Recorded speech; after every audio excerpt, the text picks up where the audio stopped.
I'm Dr. Martin Rutherford. I am a certified functional medicine practitioner. Dr. Randall Gates, board certified chiropractic neurologist, also a chiropractor. And we do these hangouts, or we do these presentations. We've been doing them every week for probably over a year now. And we're currently in a series of presentations called Weight Loss Beyond the Calories. It's mainly for those of you who have tried dropping your calories, have tried exercising, and have ridden your bike 20 miles a day and have gone to the gym 5 days a week and tried every diet out there that there is, and nothing that you do will help you to lose weight. There are reasons for that. It's not you. It's not that you can't do it. It's not that you have to pull up your bootstraps. So that's kind of the purpose of these broadcasts, this series of broadcasts that we're doing, I guess kind of every other week right now, relative to the obesity issue. Dr. Gates and I came across these concepts and understandings of how people lose weight by combining our two disciplines. Dr. Gates is a board certified chiropractic neurologist, a functional neurologist, they're coming to be called, works with the brain and the nervous system. You might think, what does the brain have to do with weight loss? And it can have a lot to do with weight loss in specific cases. Functional medicine is a new way of going about treating the chronic pain or treating people in general. But in our particular case, our practice has developed into a chronic pain practice of peripheral neuropathy, fibromyalgia, chronic fatigue, restless leg, dizziness, vertigo, balance, and on and on and on. And in treating these folks with our combined disciplines, functional medicine, I didn't finish that. It has to do with working with the different systems in the body, the genitourinary system, the cardiovascular system, and the immune system, and all these systems, pretty much without drugs and different ways of kind of setting those systems. Putting those two together, we've had a lot of success with the conditions that I just mentioned. And kind of in the meantime, we noticed that everybody who was coming in here was losing weight. Our patients aren't going to the gym. We're not weighing them. We're not measuring them. We're not doing anything. They're not even here for that. But what we found is that many of the same mechanisms that were helping to create their pain and symptoms were many of the same mechanisms that were prohibiting them from losing weight, no matter how they tried. So we're going to go through this in kind of an educational fashion. We're going to hit hormones. We're going to hit insulin and obesity. We're going to hit polycystic ovarian syndrome. We'll define that. So we'll be much more elaborate on it. But if you've had ovaries on your cysts, you've had cysts on your ovaries, you have it, but there are more parameters than that. Andropause, that's you guys who go, I'm just getting old, and you're getting heavy, and you're getting tired here, and you're getting male breasts and all that type of stuff. And then we'll talk about some non-drug treatments for these particular cases. So if any of those topics sound like you hang around, we will hit it all. So let's start off with hormones. Hormones, everybody's like got all over the hormones. I get depression, I know it's hormones. I can't lose weight. Well, in postmenopausal. This is what I hear all day. I do the intakes. When people come to the clinic, they come to my office first. I sit with the patient and I listen to their history, try to determine if that patient has a type of a case that could respond to the types of things that we do. There are so many misunderstandings out there about hormones. We're not going to get into all of them, but we are going to talk about hormones and which hormones are involved and how they relate to weight loss, or in your particular case, not being able to lose weight. So yeah, starting out, kind of going to review what we've talked about in the last three broadcasts. Okay. is going back to the gut and going to the thyroid. In essence, those of you who can't lose weight frequently, you have what's termed insulin resistance. I'm not going to explain these in detail because that's not what today's broadcast is really about. Go back and watch the other ones.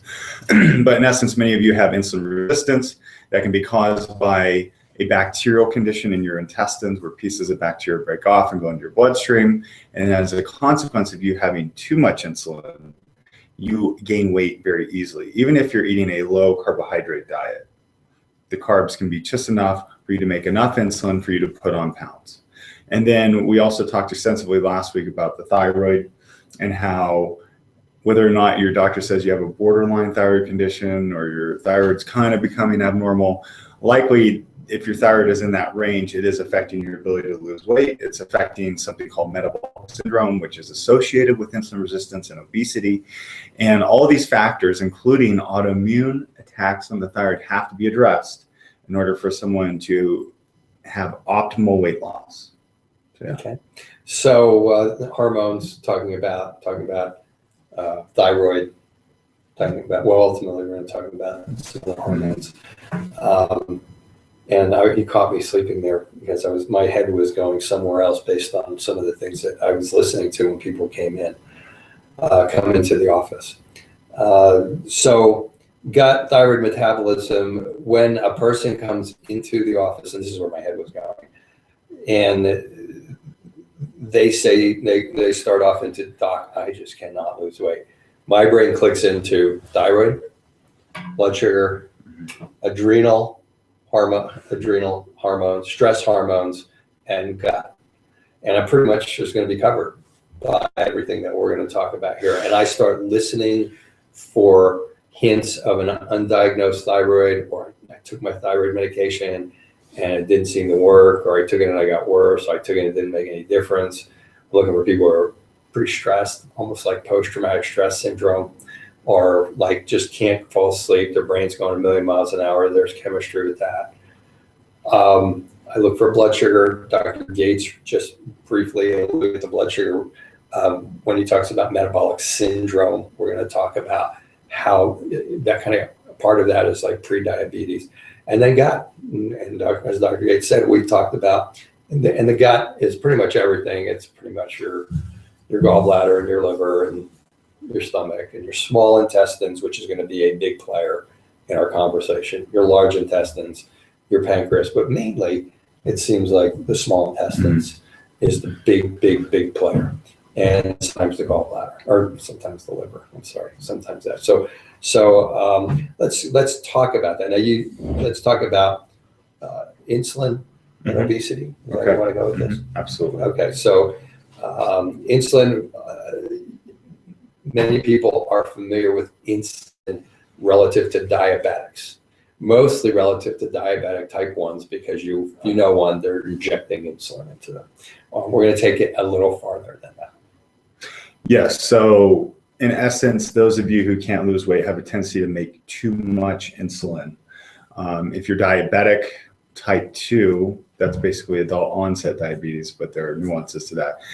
Then you're at a point where you can't even make enough insulin anymore when you eat the donut to get the sugar from the donut into your cells. So insulin does exactly that. It takes sugar from our diet that we ingest into our stomach, and it's broken down. It gets that sugar from our bloodstream into the cells of our body. And all of our cells need sugar. Yes. All of our cells work from the nutrient of glucose. All of our cells need glucose or sugar. Yeah, and basically every tissue in the body is dependent on insulin except for the brain and the nervous system. So with that being said, a lot of you have a tendency to make too much insulin. This is now being tied to what's termed subclinical endotoxemia, which is where pieces of bacteria break off and go into the bloodstream. The problem is when those pieces of bacteria go into the bloodstream, they really inundate the liver. The liver has— These are bacteria in the small intestines. In the small intestines, yes. Thank you. So it's kind of fast. the bacteria in the small intestines break off, and then they go into the liver, and then that results in insulin resistance. And so when we become insulin resistant, then we have to make more insulin when you eat something innocuous like a small bowl of rice or an apple. And then that's why we have patients in large part coming into us all the time who say, man, I'm eating 1,200 calories a day. I'm riding my bike 20 miles a week or 20 miles a day, and I just can't lose weight.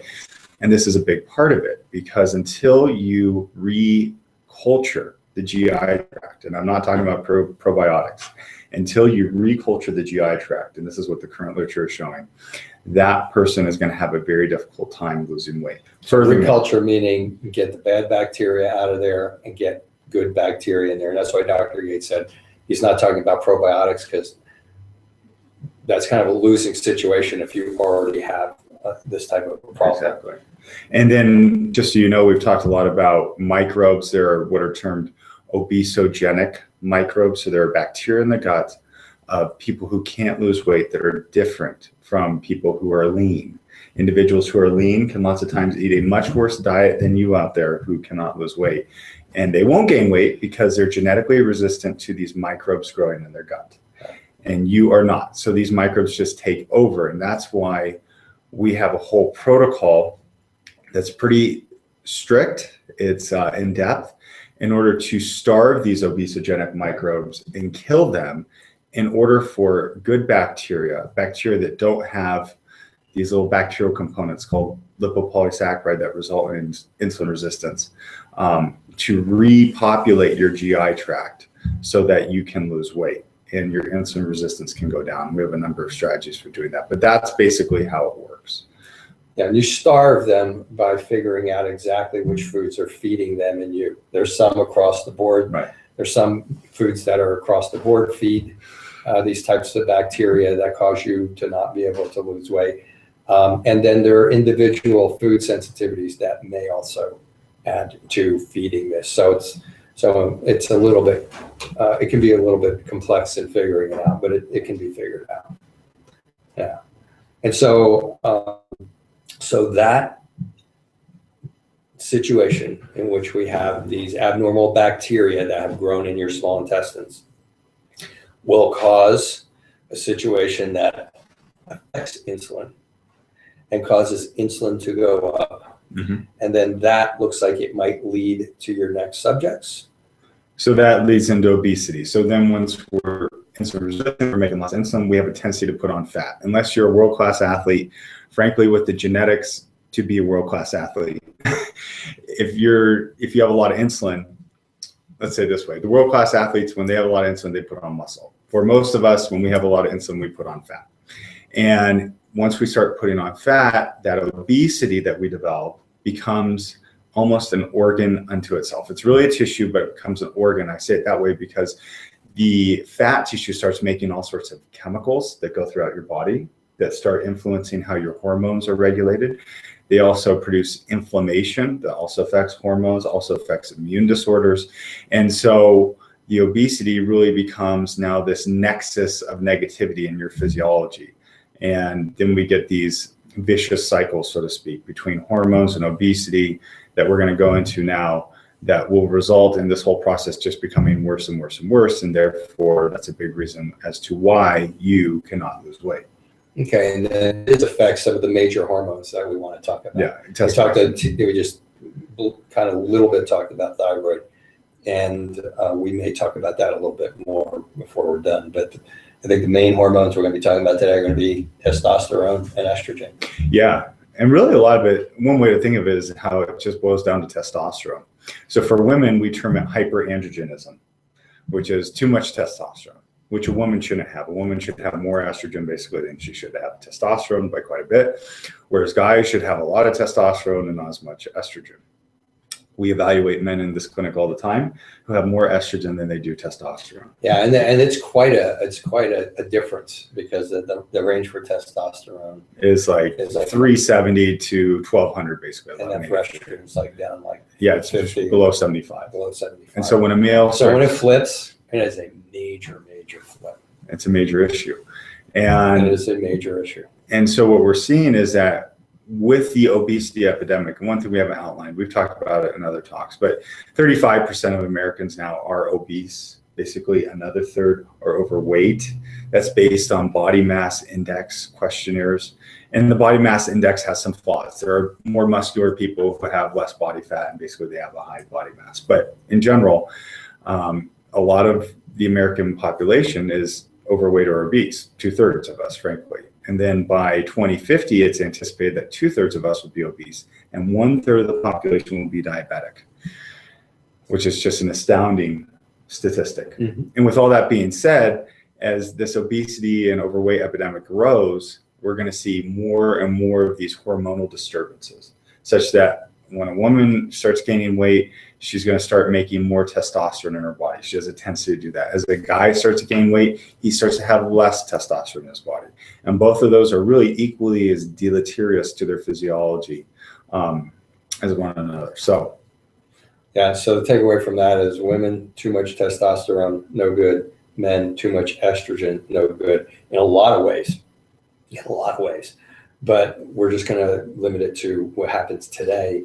We're going to limit it to the obesity situation. So we're going to talk about that a little bit later when we specifically address andropause, and we're going to talk about it in females right now. Right. There's a unique, actually, it's not that unique anymore. There's a condition called PCOS. That's how the doctors like to refer to it, and it's called polycystic ovarian syndrome, and it's just what it says. You have many cysts on your ovaries, or you can be in the evolution of developing those cysts in the ovaries, and it's a syndrome that is kind of sort of not taken, I don't think, as seriously as it should be. Sometimes it will result in surgical removal, which is pretty serious. Mm-hmm. But the spectrum between developing it and getting these cysts, and the spectrum between what can be done to help that person to reverse that situation and surgery is pretty wide. So let's kind of cover that spectrum. I don't know that was particularly a clinical definition of it that I just gave. It's okay, but I'll define it. But let's go into it a little bit more, what we would call polycystic ovarian syndrome, in addition to the cysts themselves. So in addition to the cysts, polycystic ovarian syndrome is based on 2 of the 3 criteria. One can be cysts on the ovaries. The other is hyperandrogenism, so too high of testosterone. And then the last one is abnormal menstrual cycle lengths, to where menses can be 45 days 1 month, 15 days another, 60 days on another month. And so that oscillation there is a demonstration really of what is happening with the female's physiology. And is insulin resistance in the scientific? Oh, absolutely. So basically, insulin resistance is cited as the key player behind why there's too much testosterone. And really everything in the literature boils down to insulin resistance. Now, that being said, it gets a little more complicated. So when there's hyperandrogenism in a female, it can come from too much testosterone. It can come from 2 locations. One is the ovary.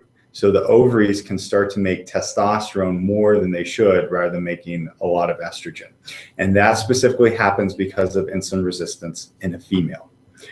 Now, the excess testosterone can also come from the adrenal gland, where the female may have a genetic predisposition for making too much testosterone from the adrenal gland. The adrenal gland is a little gland that sits on top of the kidney. It is our stress gland. It's made to produce things like adrenaline, cortisol, which are stress hormones. It also makes a lot of other hormones, one of which is DHEA, which is a testosterone derivative. And if a female has a few enzymatic changes in her adrenal gland, she can start making more DHEA rather than cortisol. And so that can result in polycystic ovarian syndrome. It's interesting, we attached an article today that frequently women who make too much testosterone from the adrenal gland tend to be leaner. They tend to not struggle with obesity, the way that women who produce testosterone from the ovary do have obesity. Okay. It's a new piece of data for me. Yeah. And just if you're sitting there wondering, like, do I have insulin resistance? Do I not have insulin resistance? If you've been to your doctor and your numbers are like pre-diabetic, instead of being like, oh, you're not diabetic. Diabetes type 2 is like, they'll measure your glucose that we've been talking about, the glucose, and it'll be 126 or over. They'll say you have diabetes type 2, and then they'll usually tell you to change your diet, lose weight, exercise, which if you could do that, you wouldn't be watching this. Or they'll give you metformin, and maybe it's working and maybe it's not working. And but if they use the term pre-diabetes, if you're in a range your glucose of 100 to 126, we're talking to you. That's insulin resistance numbers. That's how that translates. And also going along with metabolic syndrome, if you're on a cholesterol lowering medication, if you're on a blood pressure medication, if your doctor's talking to you about heart disease, likely you're somewhere in the spectrum. Right. And PCOS affects 20% of the female population. Yeah. 20%. And it's anticipated to grow as this obesity epidemic continues to surge as well. And then one thing we haven't really talked about with PCOS, so once these hormones become deranged, at that point, it can become difficult for a female to carry a baby to full term, so to speak, or to conceive a child. And so PCOS is one of the leading causes. It actually is the leading cause of infertility. And so we have many patients who come to us who aren't able to conceive, and working with this, we've seen some pretty neat results. But with that being said, just know that all of this relates back to the hormone derangement, which really relates back to insulin resistance most of the time in a female who has too much testosterone. And insulin resistance can cause too much testosterone. You're going to talk about that later. That's basically, yeah, what it's doing. And there's a couple of different pathways there that you can't lose weight. Right. In other words. And just so we hammer at home, just so you know, once a female becomes insulin resistant, then she's going to have a tendency to start making too much testosterone from her ovaries. That's the bottom line. Yeah. And so when you become obese, which is likely secondary to the insulin resistance, then that is when you start making too much testosterone from the ovaries. So to review to this point, if you have a thyroid that's not been diagnosed or is not being managed properly, and we have a whole number of presentations on that, you have a gut problem, and that gut problem has abnormal bacteria that ultimately is causing this endotoxemia that Dr. Gates talks about. In other words, the bacteria break off and they go into different areas, and they create abnormal effects relative to ultimately your testosterone and your estrogen in men. These are the reasons consistently why people are not able to lose weight when they come in here. And then we've hit the female right now. That usually dovetails or creates polycystic ovarian syndrome. As Dr. Gates likes to put it, most doctors don't like to diagnose somebody with polycystic ovarian syndrome unless they're obese and are growing a beard. If you're getting male characteristic hair growth on your chin or on your chest or on your upper lip or anything like that, these are all characteristics of that. And this is, and I can tell you, those of you who can't lose weight, I am absolutely certain you're seeing yourself in here at this point in time, because I've never seen it any other way. So I like when I get to consult with folks. At first, I thought this was going to be all over the place, and I thought there was going to be 100 different reasons why people couldn't lose weight. And yet, this picture that you're drawing out is what we see recurring over and over and over and over again. So if you're really interested, when we're done, watch this a couple of times, because I realize we're using some technical terms, and there might be some things that you need to type to review to understand it. But this, I will tell you, this is why you're not losing weight. And we should probably go to the men. Now, the men are last, probably because they just don't get it. I'm a man. Okay. I'm a man. Okay. I get it. The men don't get it. Men are a little bit more resistant to going to the doctor. They're a little bit more accepting of I'm getting older. It's old age. Maybe not quite as wide embracing of some of the things that need to be done to get rid of their weight. But we're going to talk to you anyway, just in case there's one of you out there watching. Okay. So why don't we talk about the andropause? Andropause is kind of like male menopause. Mm-hmm. Okay. You go through this, and all of a sudden things start to change, and you just put it off to old age. Right. And so often is the case with andropause is that really it's an obesity issue that is resulting in their testosterone being shunted, as we term it, into estrogen. So with a female, when she goes through menopause, she basically will stop making estrogen from her ovaries. That's the issue. Whereas a guy is still making some adequate levels of testosterone from his testicles, but he's taking that testosterone, turning it into estrogen, because there's a very specific process in men termed aromatization. So once men start developing obesity, they take their testosterone and they do what's termed aromatizing it into estrogen. So it gets converted, and that's not good for a guy. And the irony is, where does it get converted? Like in the fat cells. It's in the fat cells. Yeah, exactly. So you The build more fat fat you cells, have. and then this whole process of you continuing to make the testosterone and the estrogen continue. So that spare tire there, that really is what it's doing. That's it. Exactly. And so going on that note, there's also new data showing that then the fat cells in your spare tire send little chemicals called adipokines that bind to the cells in your testicles and cause them to start making progesterone rather than testosterone. And so it's just another female hormone. So it's just this vicious cycle. Once you develop obesity, I mean, everything just starts going downhill. And in essence, for a man, he starts turning his testosterone into female hormones. His testicles start making female hormones. And then once he's in that state, he's going to have a tendency to put on more fat tissue also. And the studies are definitive in that. And so now they're looking at, well, once a guy's obese, let's just give him testosterone. And that actually helps him to lose weight, but it's not the solution. Exactly. Because then he's going to take more of that testosterone and turn it into estrogen, because he already has the fat tissue. I was going to say, one of the reasons guys aren't watching this, because they're watching all those low T commercials. Right. And then they're taking a low T, and they have high E as well. Yeah, they have IE, exactly. Which becomes higher. And so now you're turning more testosterone into that, and you may be losing weight, but that's not a good thing. We'll talk about that, I think, in a few minutes, or maybe we're about to talk about that. Yeah, that's basically where it's at. So now these studies are looking at, everything is a silver bullet, and we have to credit Dr. Katz in his speech. I really appreciated his speech there, because he talked extensively about the thing, the silver bullet. All of us are looking for the silver bullet or the thing, because we've been conditioned. You should tell them who Dr. Katz is. Dr. Katz is his background is a nationally known speaker. He had his medical education at Dartmouth. He's been on Good Morning America. He is a public health physician, as well as being an internal medicine doctor. He's really dedicated. On Dr. Oz.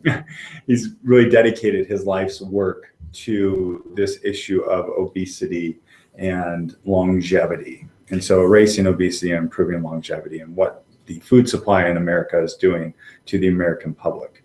So that's Dr. Katz. And we were at a great seminar probably about 2 months ago or so, and it was about 5,000 doctors from all over the place looking into alternative therapies. And it was called the World Congress on Anti-Aging Medicine. Dr. Katz gave one of the 4 kind of keynote addresses. And point I think Dr. Gates was getting at was Dr. Katz has been on Dr. Oz, and he diplomatically as he could said, he was up there trying to motivate 5,000 mostly medical doctors to do what we're doing. And he was trying to say, this is the way of the future. It's not Dr. Oz's every day. It's the new thing. It's the new diet. It's the new antioxidant. It's the new machine that's going to kill pain.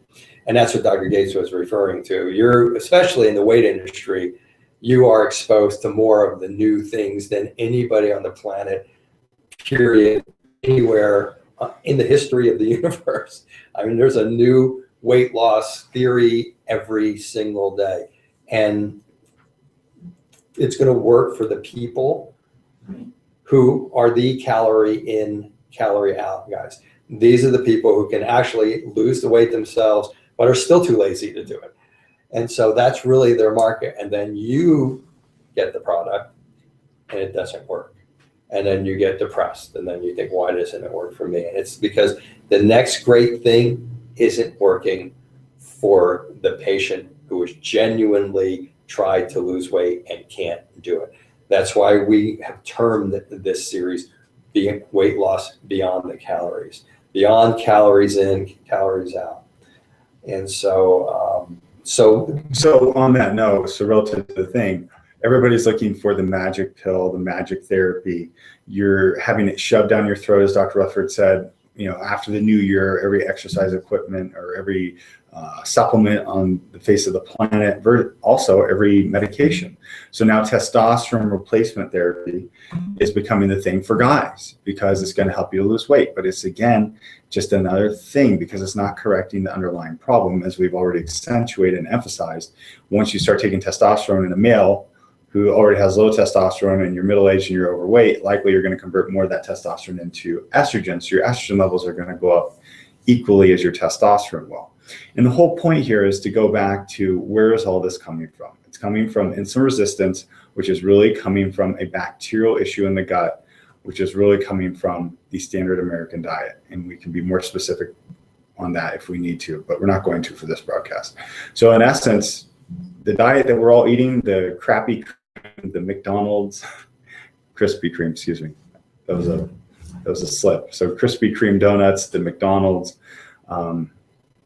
that diet is predisposing our guts to shift the bacterial culture that is resulting in you having obesity, that's resulting in you having hormone derangement, that's resulting in you having to take testosterone as a guy, for you as a female having to take testosterone blocking medications. Even if you're only eating a little bit of that crappy diet. Exactly. And that's also way true. And then also maybe need thyroid medication because that's off now. And so it's just this complicated web of dysfunction. Yeah, I was going to get to that. I was going to say, and all that we haven't even mentioned may mess up the ability of your thyroid hormone to even become active and do what it's supposed to do. And then that adds to you not being able to lose weight. Right.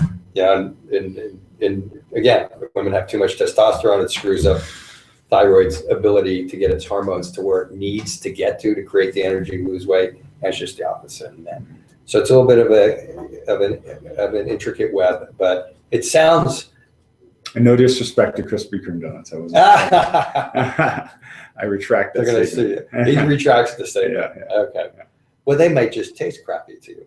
They taste delicious. No, they do taste delicious. But I wouldn't know. Yeah, I wouldn't know as of the last. So okay, so we told these folks about why they can't lose weight. Why don't we just give them some basics as to how they might, what non-drug treatments for obesity? A vegetable-based diet is the best thing, bar none. In the literature, they just talk about a vegetable-based diet. You're a vegetarian, I'm a vegetarian. Wait, now let me just say something on that. Okay, we don't tell our patients that they have to be vegetarian. That's true. And they still lose the weight. Yes. However, when I became a vegetarian a while ago for different reasons. But what made it easy for me was getting into this and reading study after study after study that said, if you want more antioxidants, if you want your gut to heal, if you want whatever, if you want to get rid of your bacteria in your gut, whatever you want to do, the study would always end with, and if you want to do this, eat broccoli, eat kale, eat spinach, eat carrots, eat colors, eat whatever it is.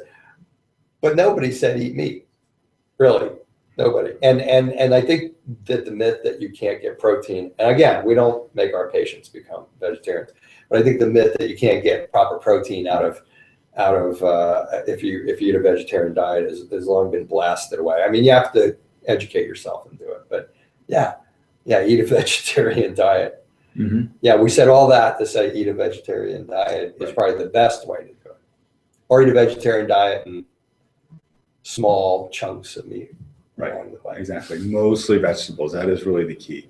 And then the thing is that we're finding with the vegetarian diet too is that it has a tendency to be low fat.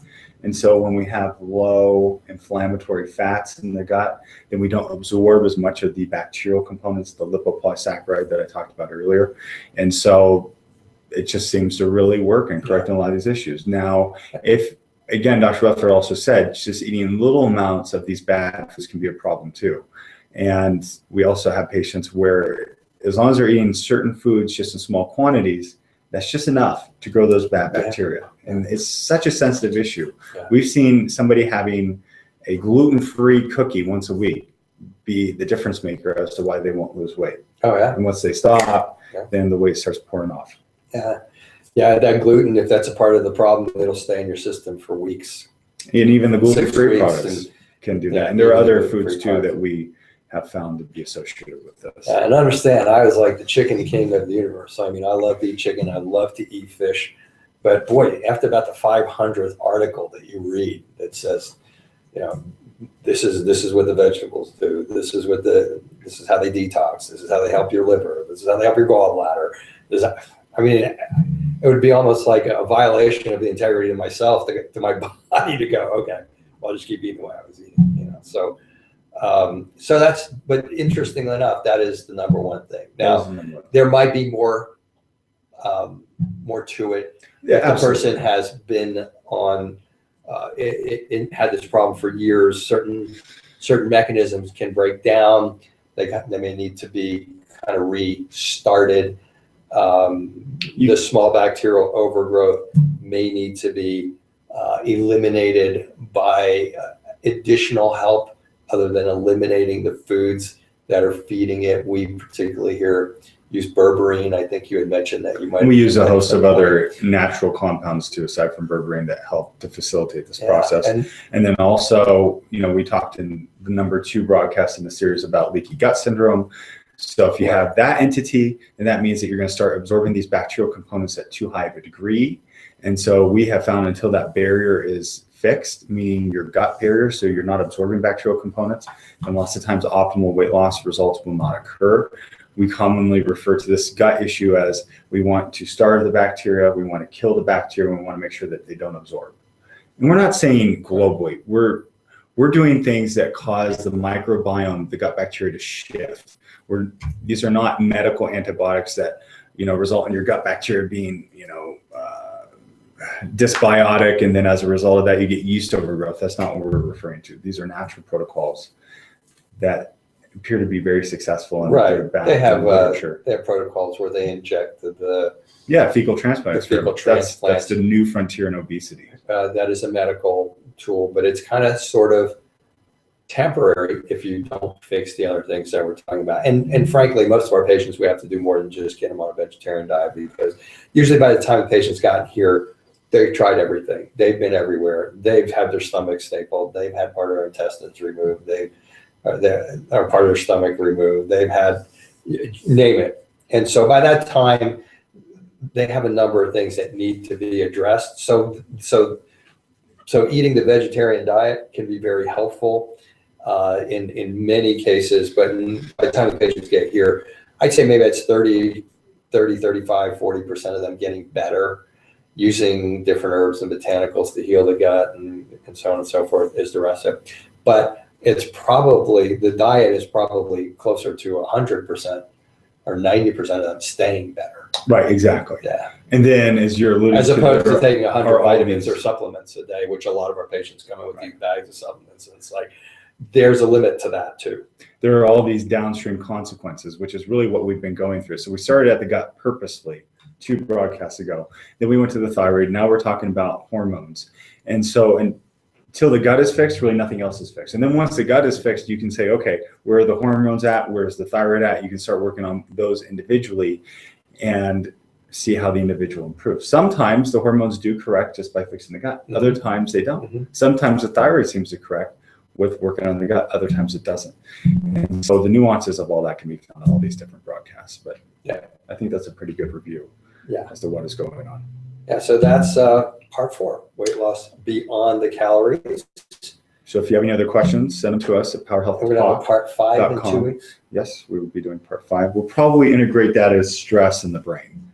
And I was going to say 90% of them staying better. I was going to say 90% is diet and probably 10% is stress, or maybe it's but those are the 2 factors. Once a person is kind of fixed up, if you will, they've lost the weight, they're feeling good, they know what they need to do to keep it off. The diet is ginormous. And if you are a stress case, we'll tell you how to know that in a couple of weeks, then that is a big player too. So hopefully see all of you next week. If not, if you are just interested in losing weight and not having been able to do so, then I would advise you to tune back in 2 weeks. By the time we're done with this series, you'll know more about why you can't lose weight than most of the people who are working with you on that out there. And for you, that would be a good thing. So hope you got something out of this, and we'll see you either next week or the week after. Thank you for watching.